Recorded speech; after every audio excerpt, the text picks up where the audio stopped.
Land ગ્રેબિંગના ગુનામાં નાસ્તા પડતા આરોપીને પકડી પાડતી એસઓજી સુરેન્દ્રનગર. શ્રી પ્રેમસુખ ડેલુ સાહેબ આઈપીએસ જિલ્લા પોલીસ અધિક્ષક સુરેન્દ્રનગર નાઓએ સુરેન્દ્રનગર જિલ્લામાં શરીર સંબંધિત તથા મિલકત સંબંધિત તથા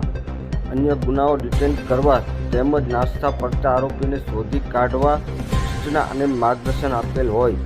જે અનુસંધાને એસઓજી સ્ટાફના પીસી કુલદીપસિંહ સામતસિંહ ગોહિલ નાઓને ચોક્કસ બાતમી મળેલ કે સુરેન્દ્રનગર જિલ્લાના ચુડા પોલીસ સ્ટેશનના ગુનામાં લેન્ડ ગ્રેબિંગ ગુનાના કામે પકડવાના બાકી આરોપી અરવિંદભાઈ મધાભાઈ ધરજીયા રહે વેજલકા તાલુકો ચુડા નાઓને પકડી